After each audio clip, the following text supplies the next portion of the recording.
So we have blue moving out actually with 2 Thors to counter against the Phoenix Harass, but I believe my partner has moved on to a different build and he's actually upgrading his Zealot speed, and Zealot speed seems to be a very good call at the moment because of the fact that he does have a lot of spare minerals lying around, and at the same time he doesn't have enough gas to build stalkers, more DTs, or anything else along that line.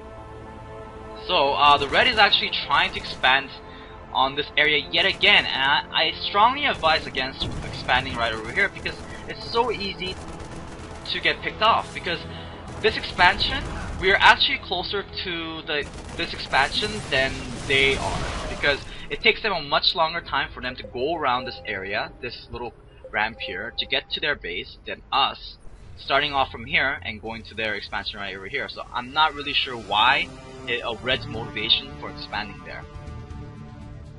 So let's take a look at what's going on right. Oh, there's a DT coming along and trying to harass him as much as possible. And if he gets most of the SCVs here, he already got his money's worth. And he's got 3 kills, 1 mule kill, 4 kills, 5 kills, and 6 kills. And it seems to me that red is moving out to defend himself.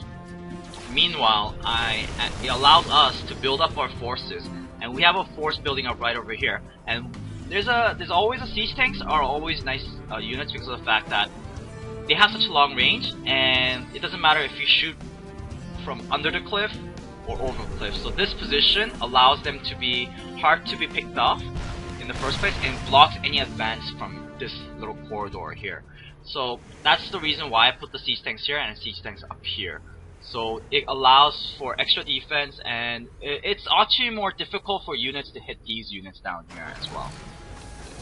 So we noticed that their army is actually moving out, and Blue's aiming at this pylon over here, and they picked up his Marines, and his Marines don't have his shield yet, but whatever. It seems to be his impact Marines with medevac much better at the moment. And we have scanned their setup, and we have speed zealots, phoenixes, marines, and tanks going in. I do have superior amount of tank numbers, and we're fighting this, and the phoenixes are picking up the tanks, giving us extra advantage. And look at these marines, 1-1 marines being perfect chump blockers. I believe I had lost 0 tanks, okay, 1 tank in this little skirmish. While this is going on, Blue's marine guerrilla force is actually coming in to take out this dark shrine. And I'm not sure if this is a smart call to take off this dark shrine.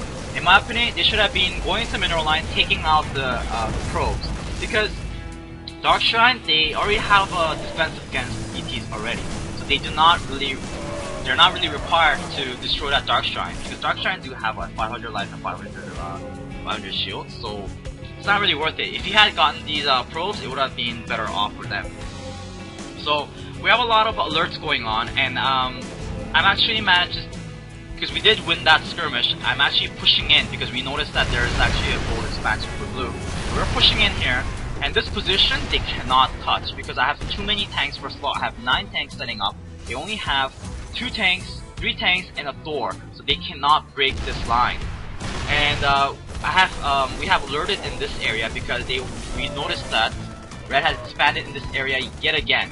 But however, they're actually blue's pushing down, trying to destroy my gold expansion. But luckily, I have cancelled on time, and we're trying to clear out this army. And this army is being separated too much. The siege tanks are left alone to be defenseless, and the phoenixes pick them up easily without any obstruction whatsoever.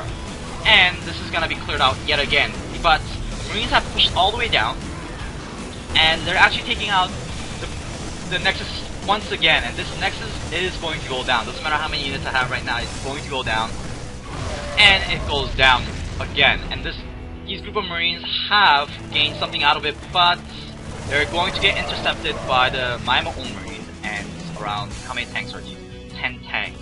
So we still have an army advantage, and we still have expansion advantage in a way, because I have my expansion. My partner has managed to safely expand, not yet, but he's re-expanding onto his natural and expanding here again. So his speed zealots are very good against Marauders and Marines if they do not have medevacs, and they become very good chump blockers for the siege tanks. So a lot of times people underestimate speed zealots because in Starcraft 1 they were so much stronger. But in Starcraft 2 they're just as strong, and they could do a lot for your team. So I'm sieging Blue's gold expansion yet again. And a lot of times people don't know that siege tanks have a range of 13, but their sight is actually 12.